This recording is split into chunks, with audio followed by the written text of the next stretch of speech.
सबसे बड़ी चीज़ यह होती है कि उनके लिए आप क्या कर सकते हैं और आगे आप किस तरह से उनको लेकर चलेंगे।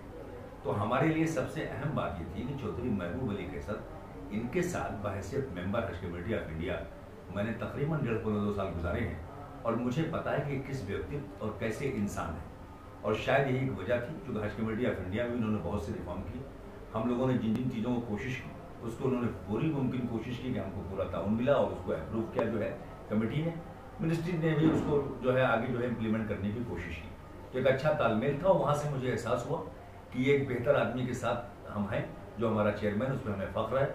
और जाहिर सी बात है आज वो इलेक्शन में हैं, तो अगर हमें लगता था कि हम उनके लिए कुछ कर सकते हैं तो एक होता है इलेक्शन को आके लड़ाना, उनके लिए आप कंपेनिंग करना। दूसरा जो मेरे आने की सबसे बड़ी वजह ये थी कि मैं कहीं ना कहीं उनके लिए इफेक्टिव भी यहाँ हो रहा हूँ। और उसकी एक रीज़न है कि मैं खुद एक दरगाह कटौचा शरीफ अम्बेडकर नगर उत्तर प्रदेश वहाँ के गद्दी नशीन का मैं भाई होता हूँ और वहाँ की जो बहुत बड़ी शख्सियत सरकारी कला जिनका मैं ग्रैंडसन हूँ। हमारे मानने वाले लोग पूरे बिहार में बहुत ज़्यादा हैं और खासतौर पर इस सीट पे भी खगड़िया के अंदर बहुत सी जगहों पे हैं जिसमें तमाम ऐसी जो खानकाहें और दरगाहें हैं वो हमसे कहीं ना कहीं से मुंसलिक है। और उसकी एक पहली वजह ये रही, इसीलिए मैं रातन शरीफ गया, मैं सलीम नगर गया, मैं जो है जोगिया शरीफ गया, मैं बचरौता शरीफ गया।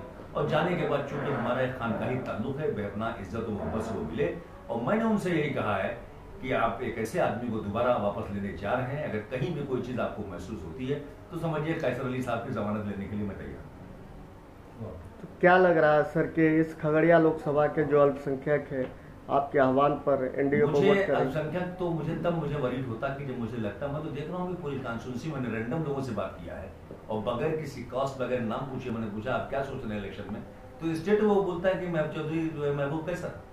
और मैं देख रहा हूँ उसमें जब मैं बिरादरी और जात पे जाऊँ मुझे हैरत हो गई ये जानने के बाद कि यहाँ पे एक कॉम्बिनेशन बना था ये गठबंधन का लेकर और मुझे तो अच्छे खासे लोग यादव कम्युनिटीज के मिले, बोले चौधरी महबूब कैसर, क्योंकि वो एक ऐसे खानदान का आदमी है जो कम से कम लोगों को छलेगा नहीं।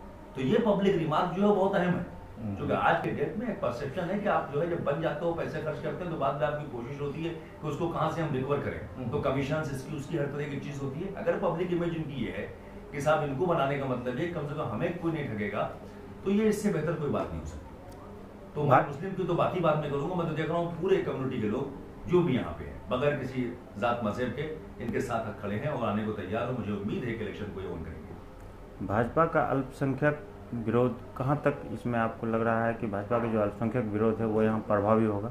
देखिए अब यहाँ से चौधरी महबूब कैसर से मैं डिफर हो जाता हूँ क्योंकि मुझसे आप जाती हैसियत से पूछ रहे हैं, तो इसकी जिम्मेदार खुद भाजपा होगी अगर आज अल्पसंख्यक उसके नजदीक नहीं आ पाए।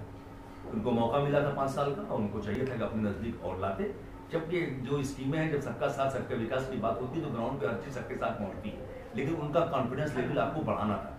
लेकिन 2-4 ऐसे इनके पास लोग थे इसी सरकार के अंदर जिन्होंने उस माहौल को प्रदूषित करने की कोशिश की और मैं समझता हूँ इस बात को संज्ञान में जो है हाई लीडरशिप ले रही होगी बीजेपी की, जो आगे चाहेगी कि इस तरह का माहौल यहाँ ना पैदा। बीजेपी का यहाँ जो कैडर है वो शुरू से इनका विरोध करता रहा है, वो कहाँ तक अब आपको लगता है कि वो समर्थन में आ चुके हैं? मेरे ख्याल जब व्यक्ति बहुत ऊंचा हो जाता है तो फिर ये माने खत्म हो जाता है कि बीजेपी विरोध कर रहा है या समाजवादी का दे रहा है या आरजेडी का दे रहा है, इनको सारे उसका वोट मिलेगा बगैर किसी जात, बगैर किसी पार्टी, बगैर किसी मजहब के, बगैर किसी मजहब के सब लोग इनके साथ आएंगे। कोई विरोध मुझे नजर नहीं आ रहा है। एक बड़ी पब्लिक होती है ना, नेता विरोध कर सकते हैं, जनता किसी पार्टी से नहीं जुड़ी हुई होती, वो उसको देखती है अपना रिप्रेजेंटेटिव किसको चुनने जा रहे हैं। एक आदमी लोकल है जिसकी अपनी एक आइडेंटिटी है, एक आदमी जो कहीं से इंपोर्ट करके आया हुआ, कल को पता नहीं कि वो इसी बिजनेस में रहेगा या कहीं और चले जाएंगे, क्योंकि यह खिदमत होती है। पॉलिटिक्स जो है आप जाति कॉम्बिनेशन में अगर किसी वजह से आपको एडजस्टमेंट हो गया आरजेडी के साथ, उसमें कोई गारंटी नहीं कि आप कितने दिन उसको कायम रखेंगे। इनके बारे में भी है कि चुनाव तो जीत लेते हैं लेकिन क्षेत्र में कभी आते नहीं। ये शिकायत लोकसभा की पूरी देखिए होता क्या है हमारी एक्सपेक्टेशंस जो है वो बिल्कुल डिफरेंट होती है। कहीं जाती तौर पे हम मैं आमतौर पे ये बताता हूँ ऐसा कुछ भी नहीं, क्योंकि मैं तो हमेशा पूछता था इनसे कहाँ जा रहे हैं, बताता था क्षेत्र में जा रहे हैं। जाहिर बात घर आना और क्षेत्र में आने में फर्क हो गया, तो अगर क्षेत्र में जा रहे थे तो कहीं ना कहीं जा रहे थे। इतनी बड़ी कॉन्स्टिट्यूंसी होती है, हो सकता है कि कुछ लोगों को इस तरह की शिकायत हो कि आप उनके पास नहीं पहुंच पाए। अगर ये ऐसा हुआ है तो आगे कोशिश की जाएगी कि उसको दूर करें, ठीक, उसमें कोई आर्गूमेंट नहीं है। लेकिन डेलिबरेटली मैं जानता हूं जिस मिजाज के आदमी बिल्कुल नहीं किया होगा, कहीं ना कहीं चूक हुई होगी। हो सकता है जो उसको मैनेज करता हो, जो असिस्ट करता रहा हो, उसके लेवल पे कहीं कोई कमी रही हो, तो अपनी कमियों से आदमी सीखता है। आगे हम कोशिश करेंगे कि जनता का कॉन्फिडेंस बहाल रहे और किसी भी तरह की दिक्कत उनको ना आने पाए। क्या अपील करना चाहेंगे लास्ट में?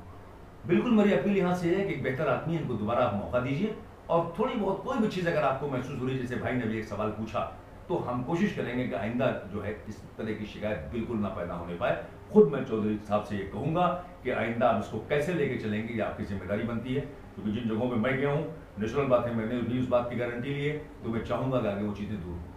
पूरे 5 साल में आपको जो है अल्पसंख्यक के लिए मोदी सरकार के रीजन में क्या कुछ बेहतर लगा उनके लिए? मैंने कहा ना कि जब कोई सरकार होती है किसी एक आदमी के लिए नहीं होती, जब कोई डेवलपमेंट आप करते हो सबके लिए करते हो, लेकिन मुस्लिम कम्युनिटीज को कॉन्फिडेंस बढ़ाने की जिम्मेदारी सरकार की थी। किस हद तक वो कामयाब हुए हैं इस इलेक्शन में उनको समझ में आएगा।